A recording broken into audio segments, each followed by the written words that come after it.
Hey there, my fellow radicals and revolutionaries. I want to have a little chat today about authenticity. I am somebody who spent the vast majority of my life really masked and not even knowing it. Normative culture shapes us in a lot of ways to just kind of be a cookie cutter version of what society is trying to socialize us to be. All these things that are like appropriate or not appropriate. It's not okay to cry at work. It's not really okay to be honest when somebody in passing is like, hi, how are you? We have to dress a certain way. We have to present ourselves a certain way. We have to stifle our emotional experience to a certain extent. We have to hide and mask our insecurities. We're not supposed to talk about what we're really feeling. For me, I became so wrapped up in these labels that had been placed upon me, thinking that fulfilling those labels was what was going to make me a good person, thinking that's like what I was supposed to do, thinking that was like the purpose of society, to just grow up and get a job and participate in normative colonial capitalistic reality. I had to go through a huge process of taking back my authenticity, and so I really understand what it's like to go from an extreme of, I'm not going to say I wasn't authentic in my old versions of self, but like I wasn't in touch with who I really was enough to even understand how to be authentic. I was too concerned about meeting these expectations that I felt like the world had for me, like my family had for me. So I'm not going to say I was like totally unauthentic. I wasn't connected to deeper parts of who I really was. I hadn't discovered those parts yet. I hadn't known that those parts were there. So I have that experience of living in that extreme for over 30 years of my life.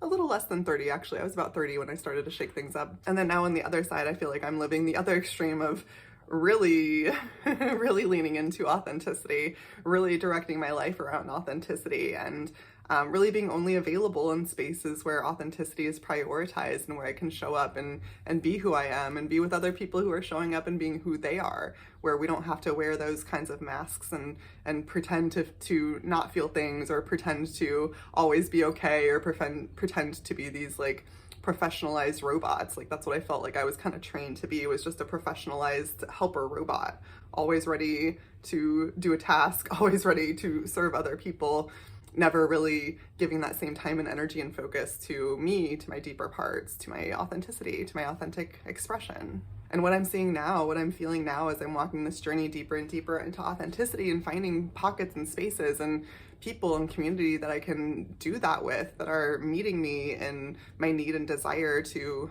be more and more of my authentic self and how I'm feeling in each moment. And, the depthful things that I'm thinking about, being able to have spaces where those are welcomed and invited to bring forth. I'm finding it gets easier and easier and easier. And I was reflecting yesterday in some conversations I was having about how important community is in that, about how important it has been for me to have those other spaces and continued relationships with people where our focus and priority really is on being more and more of our true selves and sharing that and learning how to share that with each other, because we live in a society where that's so demonized, where that's so frowned upon. It like takes practice to figure out how to do that.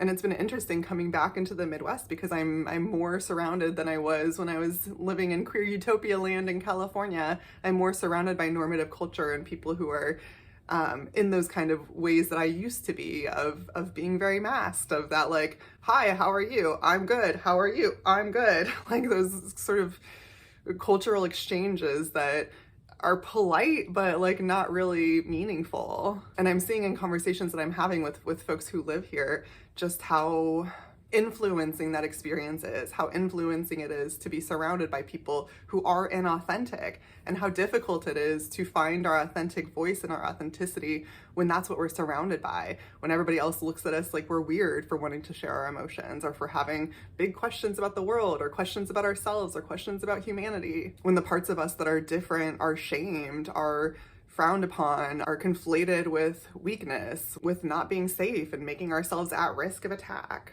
Even if that's not what's happening, it's like, it can be crazy making to try and find our authenticity when we're around people who are not.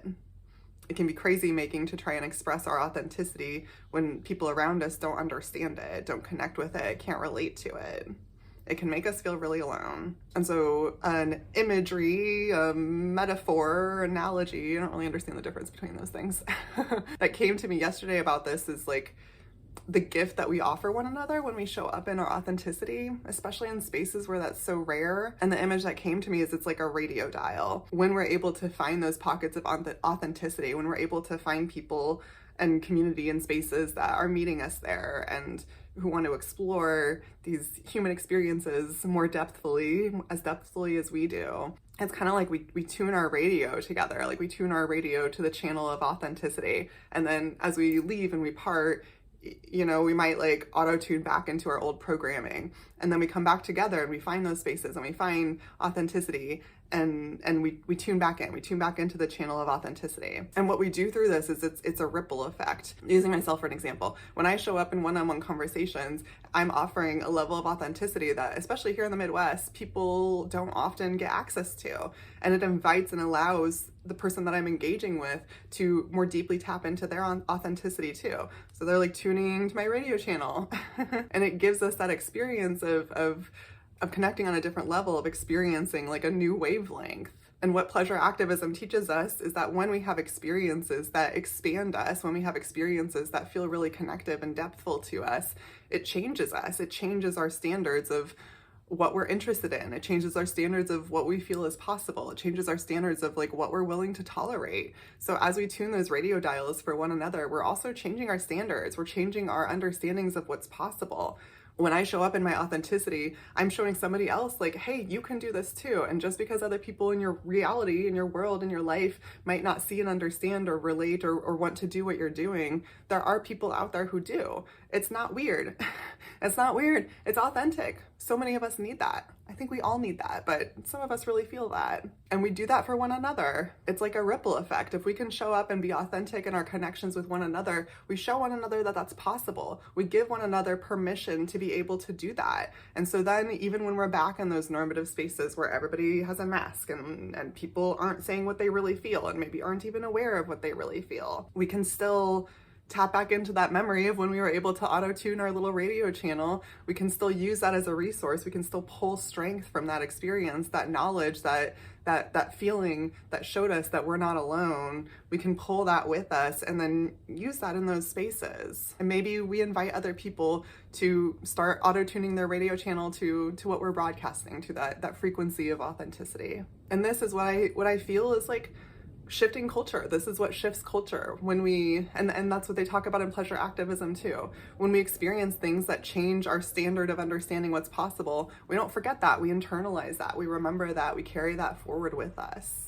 And it changes our life, and it changes the frequency we're broadcasting to other people, and it changes their lives too, and then they ripple out. You know, it's a ripple effect. It's waves of cultural change.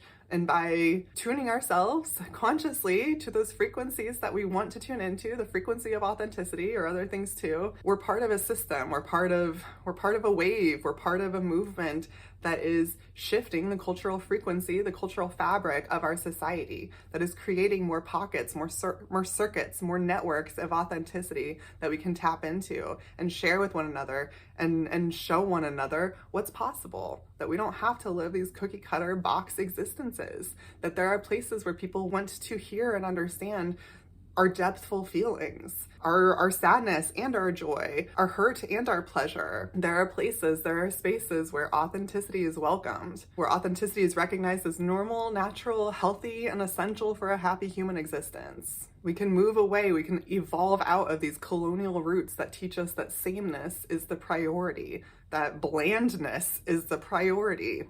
Thanks, Europeans. And it's such a small thing. It seems like such a small thing to just practice showing up and building your authenticity muscle and being as authentic as you can in your engagements with other people. It seems like a minor thing, but it's really not. It really is not. And I can tell you that through my own experience of teaching. The more I stepped into my authenticity, the more of an impact I saw I was capable of having. I'm a living example of what happens when you follow your authenticity, when you prioritize that. It opens up new realities, it opens up new possibilities, it opens up new ways of connecting with other people. And on this side of my life experience, it's like magical to me that those are the majority of conversations that I'm having, are people who are seeking me out, or people who are resonating on that same frequency of authenticity. And we're, you know, auto-tuning, we're tuning our radio channels together. We're finding deeper ways of self-expression, and it just continues to open up new realities and new possibilities, and a deeper feeling of satisfaction of being in a human experience. So I want to offer encouragement. Like, I have run the gambit of experiences when it comes to my ability to express authenticity, but I want to offer encouragement to those who are walking this walk to keep going. You can do it. Even if you feel like you're alone in it right now, you're going to find your other people. The more you can work on finding ways to tune yourself to the frequency of authenticity, even if you're not able to practice that with other people or people who are primarily in your life right now, find those pockets, find those spaces, find those things that help you tune in, find those things that help you access your deeper levels and feel comfortable sharing and expressing those deeper levels. Keep going, because we need you. We need this. We need to do this together. We need a culture of authenticity. And it gets fun. Like, that's the thing too. That's you know, that's also what pleasure activism teaches us, is it gets fun. And this radical revolutionary work doesn't always have to feel like work. Sometimes it can feel like fun. And this is an area where that's true, because it feels good to be more deeply authentic. It feels good to express those parts of ourselves. It can be an enjoyable experience. We can expand and grow as a culture through expanding and growing in our own experience. So let's do it. Let's tune to the frequency of authenticity. I am doing it right along with you. And I can't wait to see what's next. Sending you love and joy and support as you access your deeper internal spaces, and wishing for all of us to find pockets where that is embraced, welcomed, and honored as the gift that it truly is, the gift of sharing ourselves with one another.